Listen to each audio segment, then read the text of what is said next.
Hello everyone, my name is Mervat Pande from Group 22 Data Mining, and today I want to talk about our group project. The background of this project is to explore the sleep quality and quality of life of elderly citizens. Aging is a natural process that affects every individual.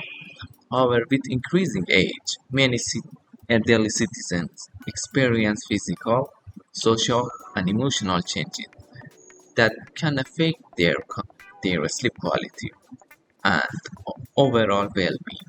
Poor sleep quality and decreased quality of life are common concerns among elderly citizens, which can lead to various health problems. And our objective is to assist the sleep quality of elderly citizens, to identify variables affecting the quality of life of elderly citizens, and to examine the relationship between age, sleep quality, and various demographic and health-related variables affecting the quality of life among elderly citizens. And the last point is to investigate the link between life satisfaction and sleep quality among elderly citizens. Thank you for watching, and I will pass to next person, which is my next group mates. Thank you everyone. Have a good day. Okay, so for this topic, which is overview of the data sets, I'm going to a little bit explain it and then go through the topics. So the overview of the data set is that it focuses on exploring the relation between various factors such as age, physical and mental health, lifestyle choices, and environmental factors and their impact on sleep quality. So the dataset aims to shed light on how these factors interact to affect the sleep quality in different populations with the goal of identifying effective interventions to improve sleep and promote overall health. So we have two topics. The first one is data issues. So there are several data issues that can arise when collecting and analyzing data related to sleep quality and quality of life among elderly citizens. Here's some common data issues that may occur: self-report bias, sample selection bias, missing data, confounding variables, reliability and of measurement tools, and cross-cultural differences. So the second topic, which is EDA, stands for explanatory data analysis, is an approach used to summarize, visualize, and understand the key of characteristics of the dataset. So EDA is an important first step in any data analysis project because it helps to identify patterns, trends, relationships, and potential outliers in the data. So the primary goal of EDA is to gain insight into data and generate hypotheses that can be tested through further analysis. So the process involves examining data using statistical and graphical techniques to identify patterns, relationships, and outliers. And EDA can also be used to identify potential data quality issues, such as missing data and missing values, inconsistencies, or outliers. By identifying these issues early on, data analysts can take steps to address them before proceeding with further analysis. So overall, EDA is a critical step in any data analysis project because it provides a foundation for further analysis and helps to ensure that any conclusions drawn from the data are based on a sound understanding of the underlying patterns and relationships. Hello, my name is Tejan Rao and my student ID is 0353347. Today I'm going to talk about the data mining techniques of our assignment. Some common data mining techniques are association rules, classification, clustering, regression analysis, decision trees, neural networks, and text mining. One of the three prediction models are the linear regression model. This model can be used to predict a continuous variable based on one or more predictor variables. For example, we can develop a linear regression model to predict a person's weight based on age, gender, and height.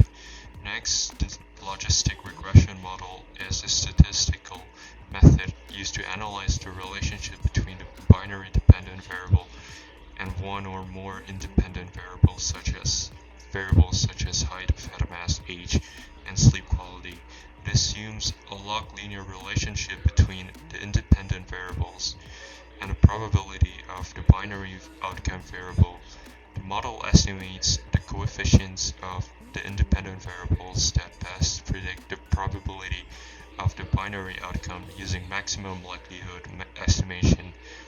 This method is commonly used in various fields such as finance, marketing, and healthcare to predict the likelihood of an event occurring, such as a customer buying a product or a patient developing a disease. It is also used in machine learning and artificial intelligence as a classification algorithm. The model returns a predicted probability of the binary outcome variable, which can be converted into a predicted class based on the threshold. Lastly, the random forest model. This model is a type of ensemble model that combines multiple decision trees to make predictions. It can be used to predict both continuous and categorical variables based on one or more predictor variable. For example, we can develop a random forest model to predict a person's income based on their educational level, job title, and location. That would be all for me. Thank you. Hi, so today I'm going to talk about our data mining results we have found it in our group assignment. And to start off, we're using our first predictive technique, data mining technique, which is linear regression model. And when it comes to this model, the results are shown below after reading the summary in the code.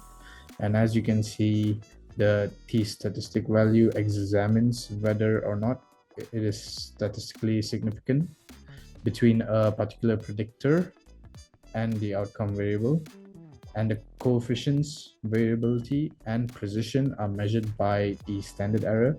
And for example, we can take the intercept smoking no, which has a standard error of 4.34, which is the accuracy of the coefficients. And then when we scroll down to the next part of our results, you can see the residual standard error, which is the average variance of the observed points surrounding the fitted regression line. And the residual error standard deviation is shown above, as you can see. A high R2, which will lead to a reliable indicator. But in our case, the adjusted R squared is 0.015.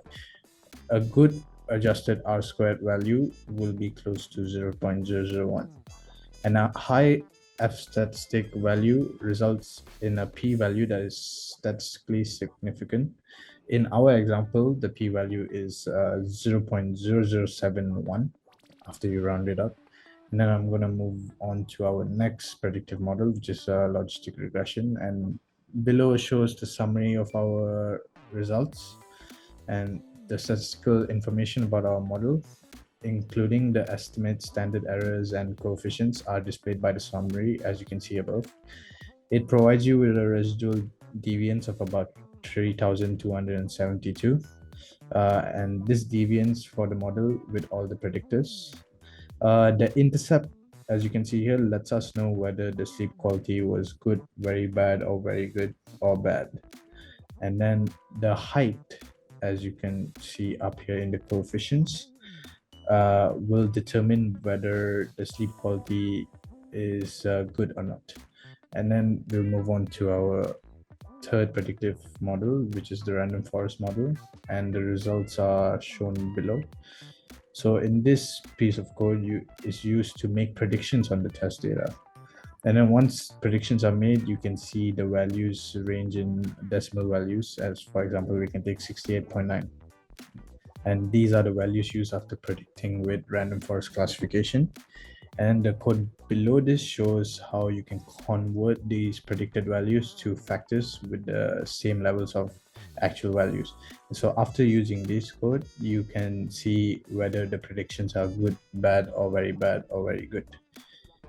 And now I'm going to pass it on to my group mate Aditya to speak on the conclusion. So, in conclusion, the data mining has revealed several effective issues to improve sleep quality.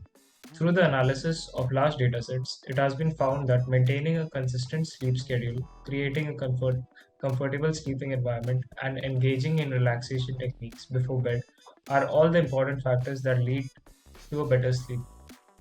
Additionally, limiting exposure to electronics and reducing caffeine intake can also have a positive impact on your sleeping schedule. By understanding and implementing these strategies, individuals can improve their overall sleep health and ultimately enhance their physical and mental well being. It is important to note that while these strategies have been shown effective, individual results may vary, and consulting a healthcare professional is recommended for those with chronic sleep issues. And that is all for our assignment. And thank you.